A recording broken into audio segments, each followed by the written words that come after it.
खबर आपको बता दें, एनआईए ने प्रज्ञा ठाकुर को फांसी देने की मांग की है। इसके लिए 8 मई को फैसला आएगा।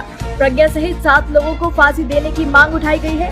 एनआईए की ओर से आखिरी दलील की गई है। तो वहीं एनआईए ने कहा कि प्रज्ञा के साथ बिल्कुल नरमी न बरती जाए। बता दें कि इस केस में साध्वी प्रज्ञा पर ब्लास्ट की योजना बनाने का आरोप है। कर्नल प्रसाद पुरोहित, मेजर रमेश उपाध्याय, स्वामी दयानंद पांडे, अजय राहरकर, समीर कुलकर्णी और सुधाकर चतुर्वेदी पर भी आरोप लगा हुआ है।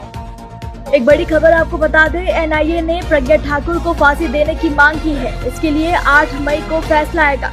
प्रज्ञा सहित 7 लोगों को फांसी देने की मांग उठाई गई है।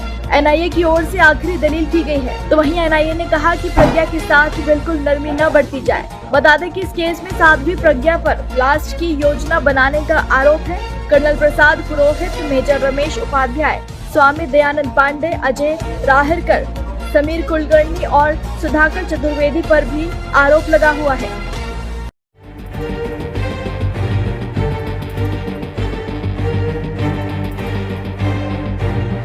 साल 2008 में हुए मालेगांव बम धमाकों में 7 आरोपियों को सजाए मौत देने की मांग की गई है। इसमें बीजेपी की पूर्व सांसद साध्वी प्रज्ञा सिंह का नाम भी शामिल है। जी हां, यह अनुरोध कोर्ट से नेशनल इन्वेस्टिगेशन एजेंसी यानी एनआईए ने किया है। एनआईए ने बम विस्फोट मामले में सभी 7 आरोपियों पर गैर कानूनी गतिविधि रोकथाम अधिनियम यूएपीए की धारा 16 के तहत मौत की सजा देने की गुजारिश की है, जिसमें बीजेपी नेता और पूर्व सांसद साध्वी प्रज्ञा सिंह ठाकुर भी शामिल हैं। महाराष्ट्र के नासिक जिले के मालेगांव शहर में 29 सितंबर 2008 को बड़ा बम धमाका हुआ था। इस धमाके में 6 लोगों की मौत हो गई थी और 100 से ज्यादा लोग जख्मी हुए थे। ये धमाका मुस्लिम बहुल इलाके में एक मस्जिद के पास हुआ था। इस मामले में पुलिस ने बीजेपी नेता और पूर्व सांसद साध्वी प्रज्ञा ठाकुर और उनके साथियों को आरोपी बनाया था। हालांकि बाद में साध्वी प्रज्ञा ठाकुर और उनके साथियों को एनआईए ने क्लीन चिट दे दी थी। इसके बाद से ही एनआईए पर सवाल उठ रहे थे। अब राष्ट्रीय जांच एजेंसी यानी एनआईए ने यू टर्न ले लिया है। जांच एजेंसी ने मुंबई की एक कोर्ट में याचिका दायर करके कहा है कि आरोपियों को बेकसूर मानने की बात गलत है और उन्हें सख्त सजा मिलनी चाहिए।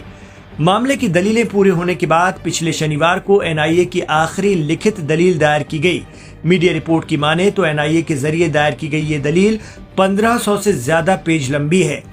मामले में साध्वी प्रज्ञा सिंह के अलावा कर्नल प्रसाद पुरोहित, मेजर रमेश उपाध्याय, अजय राहरकर, समीर कुलकर्णी, स्वामी दयानंद पांडे और सुधाकर चतुर्वेदी पर विस्फोट की साजिश रचने और उसे अंजाम देने का आरोप है। आपको बता दें कि साध्वी प्रज्ञा सिंह ठाकुर बीजेपी नेता और पूर्व सांसद हैं। वो भोपाल से सांसद थी। साध्वी प्रज्ञा सिंह ठाकुर मूल रूप से मध्य प्रदेश की रहने वाली हैं और हिंदू राष्ट्रवाद से जुड़ी गतिविधियों में सक्रिय रही हैं। साध्वी प्रज्ञा ठाकुर 2008 के मालेगांव बम विस्फोट मामले में मुलजिम रही हैं और लंबे वक्त तक जेल में रहीं। हालांकि बाद में उन्हें जमानत मिल गई। 2019 के लोकसभा चुनाव में उन्होंने कांग्रेस नेता दिग्विजय सिंह को हराकर संसद में एंट्री की। वो अक्सर अपने विवादित बयानों को लेकर सुर्खियों में रहती हैं। अब जांच एजेंसी एनआईए ने यूएपीए की धारा 16 का हवाला देते हुए आरोपियों के लिए सख्त सजा की अपील की है। इसके तहत आतंकवादी गतिविधियों की वजह से अगर मौत होती है तो दोषी को मौत की सजा दी जा सकती है। पहले इस मामले की जांच महाराष्ट्र एटीएस ने की थी और उसी ने साध्वी प्रज्ञा को मुख्य आरोपी बताया था। अब देखना होगा कि कोर्ट का अंतिम फैसला क्या आता है, लेकिन एनआईए के बदले रुख ने इस केस को फिर से चर्चा में ला दिया है।